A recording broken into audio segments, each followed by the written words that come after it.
इस एपिसोड की शुरुआत होती है वहाँ से जहाँ से पिछला एपिसोड खत्म हुआ था और हमें दिखाया जाता है कि भूत और वो मिस्टीरियस सा उसका सर्वेंट वो दोनों बात कर रहे होते हैं। वो लड़का बोल रहा होता है, शिट, ये आखिरी शिकार भी हाथ से चला गया। इतना ही, हमने जो इतने सालों से मेहनत गिन के सोल पावर इकट्ठा की थी वो सब भी ले ली गई। वो भूत बोल रहे थे, हाँ मैं इस पुतले को कभी नहीं भूलूंगा और हमें अब दूसरी सिटीज़ में चलना पड़ेगा वापस से वो सब करने। और फिर वो बोल रहा है जी मालिक, और वो बिल्डिंग से जंप कर देता है। फिर हमें दिखाया जाता है अपना मेन कैरेक्टर और उसकी वाइफ, वो दोनों उन दोनों का पीछा कर रहे होते हैं। अपना मेन कैरेक्टर बोल रहा होता है उसकी वाइफ से कि क्या तुम्हें उन जो लोकेशन है हेयरपिन का वो अभी आ रहा है। वो बोल रहे थे हाँ मैं अभी अभी उसको सेंस कर पा रही हूँ, और वो जो भूत है वो बहुत ज़्यादा इंजर्ड है तो वो ज़्यादा दूर भी नहीं गए होंगे। और फिर अपना मेन कैरेक्टर उसकी वाइफ से पूछ रहा होता है, ने उसको जाने क्यों दिया।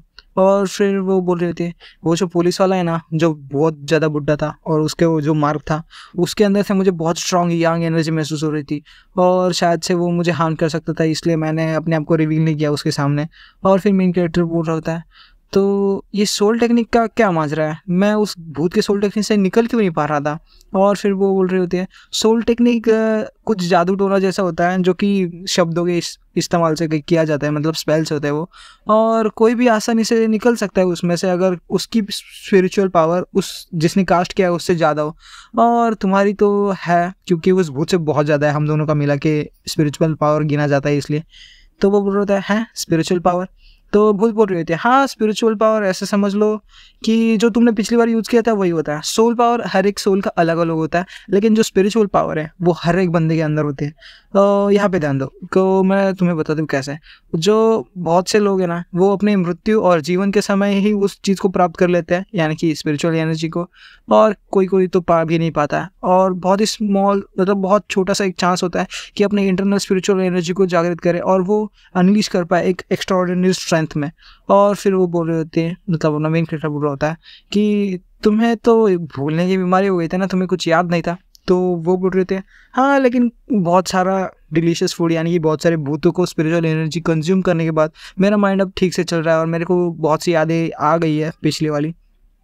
फिर मेन कैरेक्टर मन में बोल रहा था ऐसा लगता है जो जियांग ली यानी कि उसकी वाइफ की जो स्ट्रेंथ है वो वापस आ चुकी है और उसके साथ मेमोरीज भी वापस आई है। फिर वो उसके वाइफ से बोल रहा होता है, तो तुम कह रही हो कि मैं उससे छूटने में असफल रहा जबकि मेरी जो स्पिरिचुअल पावर है वो भी ज़्यादा थी, वो कैसे। और फिर बोलते वैसे होना तो नहीं चाहिए था लेकिन आपको स्पिरिचुअल पावर अच्छे से यूज़ करनी नहीं आती। जो भी स्पिरिचुअल पावर है अपने बॉडी में आपको डालनी नहीं आती। आपको अगर वो डालनी आती तो शायद आप इजीली ब्रेक कर सकते थे, और वो जो स्पिरिचुअल पावर है आपके बॉडी के अंदर दौड़नी चाहिए। और ये सब बोल रहे होते हैं। फिर मैंने बोलते हैं मेरी बॉडी के अंदर स्पिरिचुअल पावर वो कैसे काम करेगी। और फिर वो बोलते हैं उसके लिए प्रैक्टिस लगती है बहुत सालों की, लेकिन मेरे पास एक आइडिया है। और फिर वो बड़े वाले अवतार में आते हैं और अपने मेन कैरेक्टर के बाहों में मतलब उसको लपेट जाती है। और फिर वो बोल रहे थे पति देव अभी कुछ हिलना डुलना नहीं और मैं जो कर रही हूँ उस पर ध्यान दो। और फिर वो अपने मेन कैरेक्टर को किस कर देती है। और फिर हमें सीन शिफ्ट होता है, दिखाया जाता है कि वो दोनों किसी पानी में गिर रहे होते हैं। और मेन कैरेक्टर जब अपनी आंखें खोलता है तो वो एक मिस्टीरियस स्पेस में होता है। और फिर वो बोलते हैं ये जगह अपने आपकी है, मतलब आपके सी ऑफ कॉन्शियसनेस है जिसको स्पिरिचुअल वर्ल्ड भी कह सकते हो आप। और इस जो स्पिरिचुअल वर्ल्ड है वो आपका ये मतलब हस्बैंड का जो स्पिरिचुअल कॉन्शियसनेस है अंदर की उसकी बॉडी के अंदर की वो है। और हमने यादें कॉन्ट्रैक्ट किया था और वो बहुत टाइम पहले भी किया था, तो हमारा दोनों का कनेक्शन बहुत ज़्यादा डीप हो चुका है, इसकी वजह से मैं आपके वर्ल्ड में आ पा रही हूँ। और फिर मैं होता है क्या स्पिरिचुअल वर्ल्ड ये क्या होता है और हम यहाँ पे क्या कर रहे हैं, और हमें तो बाहर जाना पड़ेगा वरना वो भूत भाग जाएगा। और फिर उसकी पत्नी उसको गले से पकड़ती है और बोल रही होती है हाँ चिंता मत करो हस्बैंड, ये जो सी ऑफ कॉन्शियसनेस यानी कि स्पिरिचुअल वर्ल्ड है वहाँ पे टाइम बहुत धीमे गुजरता है ओरिजिनल वाली वर्ल्ड से। और फिर उन दोनों के कपड़े गायब हो जाते हैं। और फिर वो बोल रहे थे ये क्या हो रहा है, हमारे कपड़े क्यों गायब हो गए। तो उसकी वाइफ बोल रहे थे अरे कपड़े तुमको सीखने में इफेक्ट करेंगे, यानी कि तुमको सीखने दे देंगे कि स्पिरिचुअल एनर्जी किस बॉडी पार्ट से किधर उधर जा रही है, तो मैंने उसको हटा दिया। और फिर वाइफ को इंस्ट्रक्शन दे रहे होते हैं अपनी आंखें बंद करो और फील करो उस स्पिरिचुअल एनर्जी को जो तुम्हारे आइडेंटिटी यानी कि जो कोर एरिया होता है मेल का वो वहाँ से ऊपर ऊपर उठ रही है और ऐसे उसको हाथ से दिखा रही होती है कहाँ से बढ़ रही है। और फिर हमें दिखाया जाता है अपने मेन कैरेक्टर की बॉडी से बहुत ज़्यादा गोल्डन रेडिएंट ऑरा निकल रहा होता है।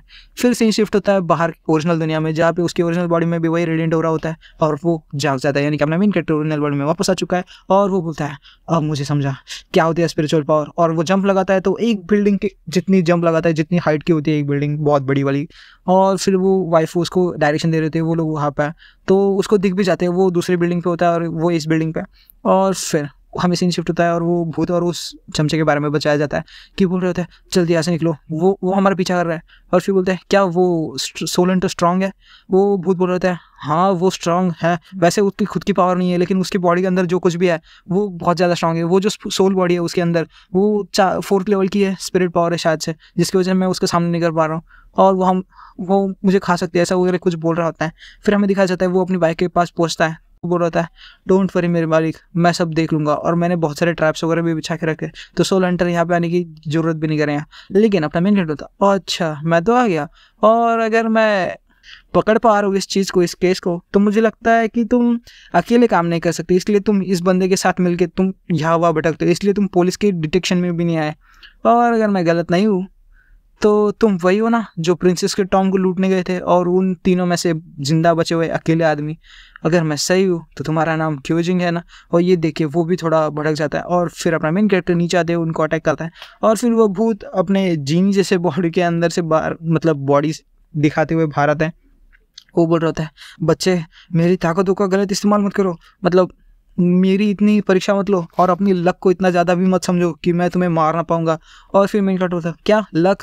मैं अपने लक की वजह से नहीं, मैं यहाँ पे अपनी रिस्क की वजह से आया हूँ। और क्या तुमने कभी सोचा है जो तुमने इतनी जाने ली है उनका हश्र क्या होगा और तुम्हारे साथ क्या होने वाला है? जल्दी से मुझे मेरी हेल्प दे दो वरना अंजाम बहुत बुरा होगा, मैं तुम्हें मृत्यु से भी बड़ी मृत्यु दूंगा, ऐसा बोल रहा होता है। फिर वो भूत बोलते हैं अच्छा जैसा कि मुझे लगा था तुम इस सोल इंस्ट्रूमेंट के पीछे हो, यानी कि उस हेयरपिन के पीछे हो, और अगर तुम इसको चाहते हो तो मैं तुम्हारी इच्छा अभी पूरी करता हूँ। और सोल जो होता है सोल वेपन उससे अटैक करता है और हमें दिखाया जाता है बहुत सारी मर्ड या फिर मैजिकल पावर अपने मेन कैरेक्टर को घेरने लगती है। और वो जो होता है बेबी जो डार्क वाला भूत है वो एक ड्रैगन पे बैठा होता है, ड्रैगन या सांप है मुझे पता नहीं चल रहा अभी, और वो बोलता है अब तुम्हें पता चलेगा मुझसे पंगा लेने का अंजाम क्या होता है।